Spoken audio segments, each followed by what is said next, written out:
जय हिंद एवरीवन, स्वागत है आपका वीनेशन 111 के एक नए एपिसोड में, जहां आपके लिए लेकर आते हैं इंडियन डिफेंस की प्रमुख अपडेट्स को सबसे पहले। तो चैनल को सब्सक्राइब करना मत भूलिएगा।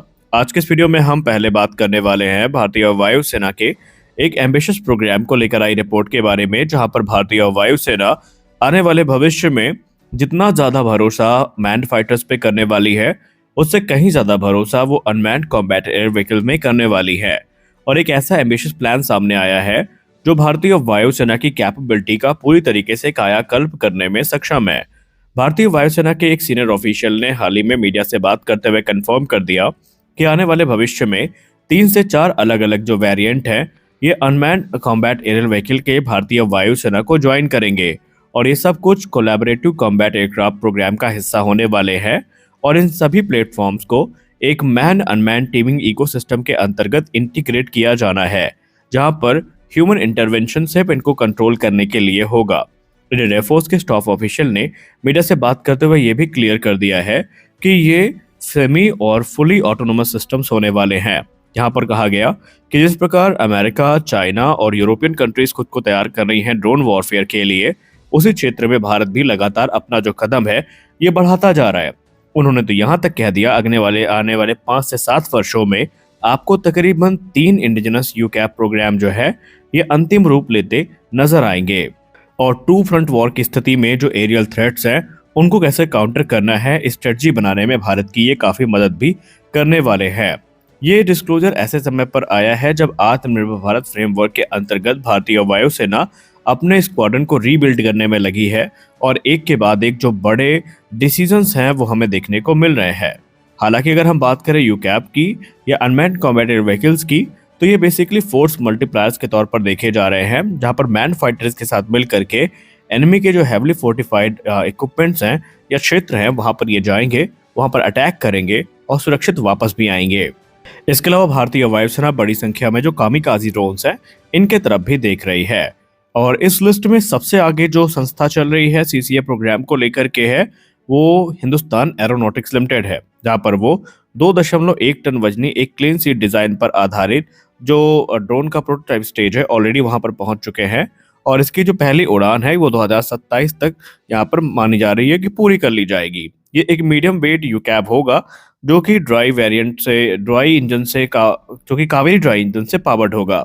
हालांकि आगे के जो वेरिएंट है इनके लिए F414 इंजन की संभावनाओं को भी देखा जा रहा है और इनमें उत्तम एसा रेडार का यूज होता दिखाई पड़ेगा। हालांकि इस प्रोग्राम के बारे में ज्यादा जानकारी तो उपलब्ध नहीं है, लेकिन माना जा रहा है कि ये जो ड्रोन्स होंगे ये इंटेलिजेंस, सर्वेलेंस, रिकॉनेसेंस के साथ साथ जो प्रिसीजन स्ट्राइक मिशन है उनको भी एग्जीक्यूट करने में सक्षम होंगे। और यहाँ पर तेजस मार्क 2 एक मदरशिप की भूमिका निभाएगी, यानी एक हैवली अपग्रेडेड तेजस मार्क 2 इन ड्रोन्स को कंट्रोल करने के उद्देश्य से उड़ान भरेगा।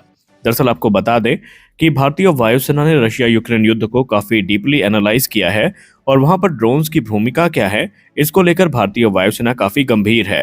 रिपोर्ट तो यहां तक कह रही है कि आने वाले भविष्य में 13 टन वजनी जो हमारा ड्रोन होने वाला है स्ट्राइक प्लेटफॉर्म, जो कि संभावित है कि घातक होगा या घातक का कोई बड़ा वेरिएंट होगा, उसमें तो ब्रह्मोस एनजी जैसी जो मिसाइल्स हैं इनको भी इंटीग्रेट करने की बात की जा रही है, ताकि इनकी जो स्ट्राइक क्षमता है उसको और ज्यादा बढ़ाया जा सके।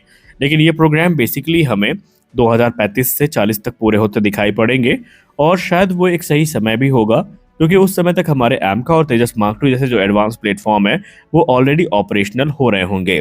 आप भारतीय वायुसेना के इस एम्बिशियस प्रोग्राम को लेकर क्या सोचते हैं? क्या वाकई जितना बड़ा स्वप्न हमको दिखाया गया है रियलिटी भी उतनी ही सुंदर होगी? आप अपनी राय कमेंट सेक्शन में जरूर दें। अगली रिपोर्ट में बात करने वाले हैं एक ऐसी खबर के बारे में जिस पे प्रश्न तो बहुत सारे आए और शायद अब आपके जख्म पे भारतीय वायुसेना एक मरहम लगाने वाली है। अगर आप भी डाई हार्ड Su-57 फैन हैं और आप ये मान के चल रहे थे कि राफेल के आने के बाद Su-57 की सारी संभावनाएं खत्म हो गई हैं, तो भारतीय वायुसेना ने आपको थोड़ी राहत दे दी है। इंडियन एयरफोर्स की तरफ से इनडायरेक्टली ये चीजें कह दी गई हैं कि Su-57 प्रोग्राम खत्म नहीं हुआ है। दरअसल भारतीय वायुसेना ने कभी भी Su-57 को राफेल के केस में रखा ही नहीं था, यानी MRFA एक अलग प्रोक्योरमेंट प्रोग्राम है और FGFA एक अलग प्रोक्योरमेंट प्रोग्राम है। इंडियन एयरफोर्स का कहना है कि पैरेलली दोनों प्रोग्राम इस समय इवेलुएट किए जा रहे हैं। यानी SU-57 ना तो बाहर हुआ है और ना ही उसकी संभावनाएं खत्म हुई हैं, बल्कि उल्टा इसको लेकर भारतीय वायुसेना के अधिकारी ये कहने पर आए हैं कि इसको वो एक long range deep strike vector के तौर पर देखते हैं। यानी कि एनिमी का जो कॉन्टेस्टेड एयर स्पेस है उसे कैसे ब्रीच करना है, कैसे उनके हाई वैल्यू एसेट्स को टारगेट करना है, इस प्लेटफॉर्म का यूज करके इसका अध्ययन इस समय इंडियन एयरफोर्स की तरफ से किया जा रहा है। इंडियन एयरफोर्स अभी भी 2 से 3 स्क्वाड्रन को लेकर प्रतिबद्ध नजर आती है और वो अपना इंटरेस्ट व्यक्त कर रहे हैं। यानी तकरीबन 60 SU-57 फाइटर एयरक्राफ्ट पर भारतीय वायुसेना की नजर है और वो इसे भविष्य के एक मेन स्ट्राइक वेपन के तौर पर यूज करने वाले हैं। यानी कि स्पष्ट है कि ये ना तो प्रोग्राम से बाहर हुआ है और ना ही भारतीय वायुसेना का इस पे इंटरेस्ट कम हुआ है। ये बात अलग है कि भारतीय वायुसेना ने ये चीजें अपने अध्ययन में पाई हैं कि अपने वेस्टर्न काउंटर पार्ट्स की तुलना में ये बहुत स्टेल्दी तो नहीं है, लेकिन जो रिक्वायरमेंट भारतीय वायुसेना की है उसको पूरा करने में ये पूर्णतया सक्षम है और इसीलिए भारतीय वायुसेना का जो इंटरेस्ट है इस पे लगातार बढ़ता जा रहा है। SU-57 अपने इंटरनल वेपन बे में हाइपरसोनिक पेलोड को भी कैरी करने में सक्षम है और ये भारतीय वायुसेना की एक क्राइटेरिया को पूरा करने में भी सक्षम हुआ है। इसके अलावा लॉन्ग रेंज ऑफर करता है और सबसे खास बात तो ये है कि हैवी और स्पेशलाइज स्ट्राइक वेपन्स को कैरी करने में ये पूर्णतया सक्षम है और भारत को इसकी स्वतंत्रता भी अवश्य मिलेगी और इसीलिए भारतीय वायुसेना इसको अभी लगातार अध्ययन कर रही है। हमें कोई आश्चर्य नहीं होगा आने वाले भविष्य में अगर हमें 50 से 60 एयरक्राफ्ट की एक बड़ी डील देखने को मिल जाए। लेकिन एक चीज हमें और देखनी होगी कि अगर हम सिर्फ 50 से 60 एयरक्राफ्ट की तरफ जा रहे हैं तो फिर उस समय हम लोग ट्रांसफर ऑफ टेक्नोलॉजी उम्मीद नहीं कर सकते हैं, क्योंकि जाहिर सी बात है रूस ने ट्रांसफर ऑफ टेक्नोलॉजी की जो भी बातें करी हैं वो 100 से ज्यादा एयरक्राफ्ट को लेकर करी हैं। लेकिन अभी यहाँ पर अगर हम 50 से 60 एयरक्राफ्ट की तरफ जाते हैं तो निसंदेह फिर ये एक गवर्नमेंट टू गवर्नमेंट डील होने वाली है, जहाँ पर लोकल असेंबली को लेकर थोड़ी बहुत बातचीत हो सकती है, अन्यथा यहाँ पर कोई बहुत ज्यादा उम्मीद नहीं है।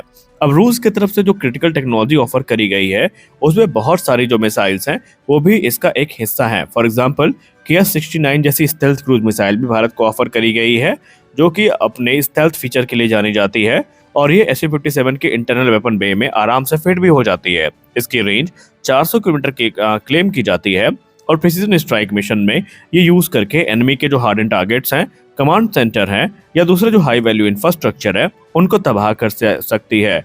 और इसी के साथ साथ रूस ने भारत को अपनी जो KH-58 है उसको भी ऑफर किया है और ये भी सुखोई 57 के जो इंटरनल वेपन कैरेज है उसमें कैरी की जा सकती है और ये भी अपने एडवांस फीचर्स के लिए जानी जाती है। तो कुल मिलाकर के भारत के लिए रूस ने अपने जो ऑफर्स का भंडार है वो खोल दिया है। अब देखना यह है कि भारतीय वायुसेना किसको सेलेक्ट करती है, किसको रिजेक्ट करती है, क्योंकि एंड ऑफ द डे भारतीय वायुसेना का डिसीजन ही सबसे महत्वपूर्ण होगा। आपको क्या लगता है, हमें अभी भी SU-57 की तरफ जाना चाहिए या नहीं? अपनी राय कमेंट सेक्शन में जरूर दें। मिलते हैं अगले वीडियो में, तब तक के लिए जय हिंद।